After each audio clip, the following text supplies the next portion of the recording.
महत्त्वाच्या बातम्या. प्रायोजक पीतांबरी देवभक्ती 7-in-1 अगरबत्ती. जिथे पूजा तिथे देवभक्ती.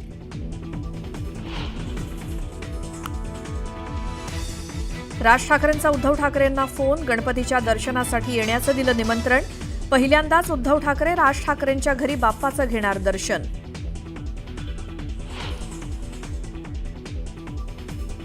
परप्रांतीय नागरिकाला मारहाण केल्याप्रकरणी गुन्हा दाखल. मनसे पदाधिकाऱ्यांचा स्थानिकांवर.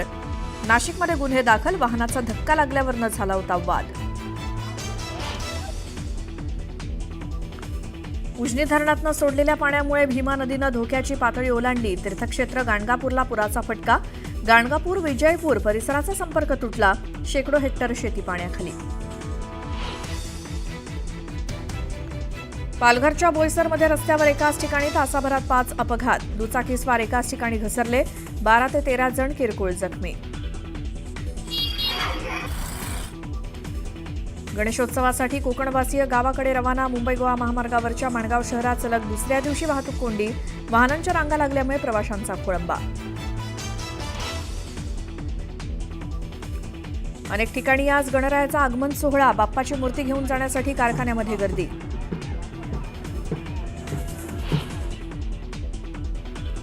शिर्डीमध्ये साईबाबांचा लाडू प्रसाद महागला. 20 रुपयांऐवजी आता मोजावे लागणार 30 रुपये. दर वाढवल्यामुळे भाविकांकडून नाराजी व्यक्त.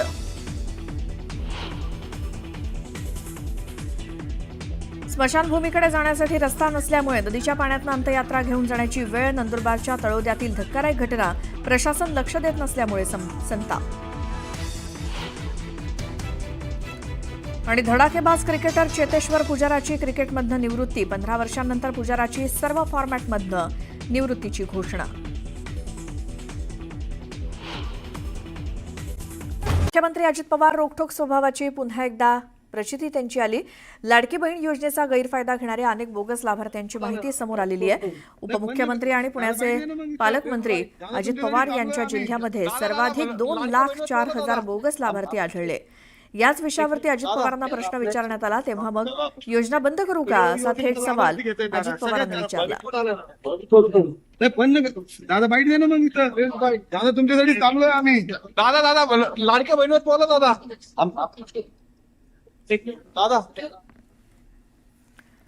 तर उपमुख्यमंत्री अजित पवार हे त्यांच्या मिश्किल आणि हजरजबाबी स्वभावासाठी ओळखले जातात. याचा अनुभव पुन्हा एकदा पुण्यातल्या एका नेत्र रुग्णालयाच्या उद्घाटन प्रसंगी आला. यावेळी अजित पवारांनी लगावलेल्या टोल्यामुळे उपस्थितांमध्ये हशा पिकला. मी डॉक्टरांनी जी काही पत्रिका काढलेली ती पण फार बारकाईने बघत होतो. परंतु नंतर माझ्या लक्षात आलं की आपण नेत्रालय आणि रेटिना सेंटरच्या उद्घाटनात जातो. त्या पत्रिका जर असेल तर मागचं पान बघा. ते त्यांनी का अक्षर बारीक काढली. ही अक्षर वाचता ज्याला येते त्याचे डोळे एकदम जी अक्षर वाचून दाखवा. जो वाचून दाखवेल त्याला दवाखान्यात जायची गरज असते. अशा पद्धतीचं डॉक्टर मी बारकाईने बघत असतो. माझ्या आई वडिलांचा सत्कार करायचा. मला वाटलं डॉक्टर आता सत्कार करताना छानशी शाल काहीतरी आणतील. ते टॉवेल असतो ना तो मोठा असतो. टॉवेल देखील आपण अंग पुसतो तो मोठा असतो. तर म्हणलं दवाखान्यात कुठं काटकसर झाली नाही. काही प्रत्येक गोष्टी केल्या परंतु वडिलांना शॉर्ट टाकताना फार डॉक्टर काटकसर. ही वागणं बरं नव्हतं.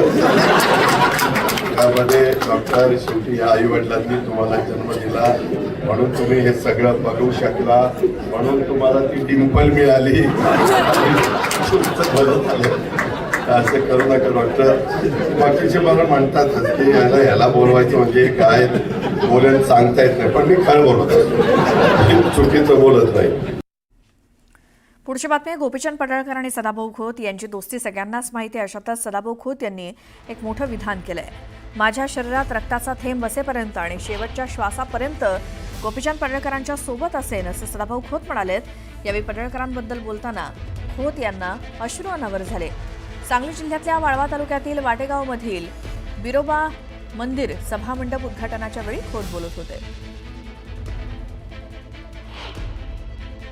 मी तुम्हाला सांगतो माझा रक्ताचा शेवटचा थेंब आहे तो प्रेम या माणसावर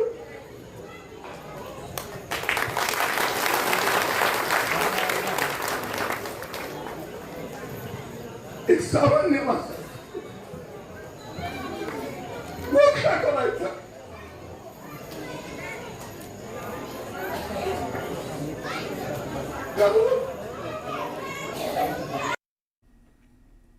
तर गणेशोत्सवाच्या निमित्तानं कोकणवासी आपापल्या गावी निघालेत. रायगड जिल्ह्याच्या माणगाव शहरामध्ये मोठ्या प्रमाणात वाहतूक कोंडी झाली आहे. मुंबई गोवा महामार्गावर वाहनांच्या मोठ्या रांगा लागल्या आहेत. दुसरीकडे पुणे मुंबई यशवंतराव चव्हाण एक्सप्रेस हायवेवर सुद्धा मुंबईकडे जाणाऱ्या मार्गिकेवर खंडाळा बोगद्यालगत वाहतूक कोंडी झाली असून त्यामुळे विकेंडसाठी घराबाहेर पडलेल्या पुणे मुंबईच्या वाहनचालकांना देखील या वाहतूक कोंडीचा सामना करावा लागतोय.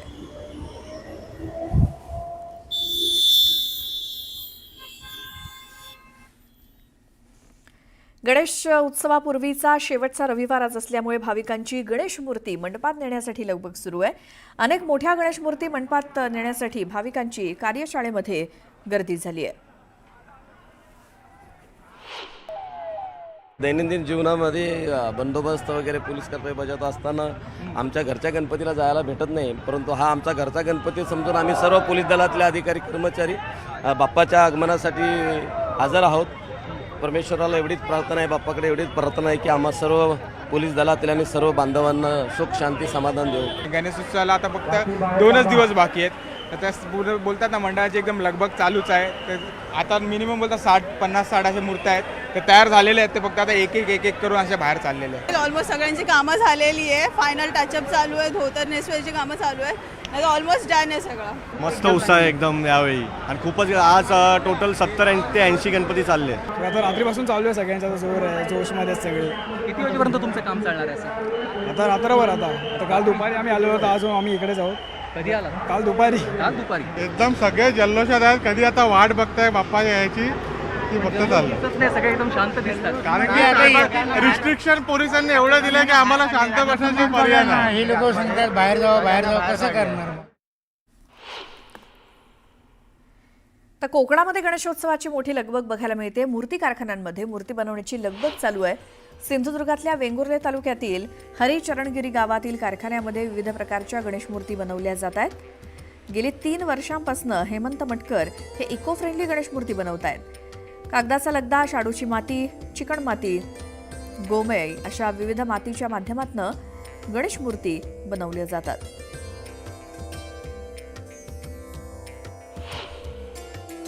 माझ्या मूर्तीशाळेमध्ये एक गावठी माती पहिली सुरुवातीपासून वापरायचो, पण त्याच्यामध्ये दगडाचा कस आल्यामुळे शाडू माती वापरायला सुरुवात केली.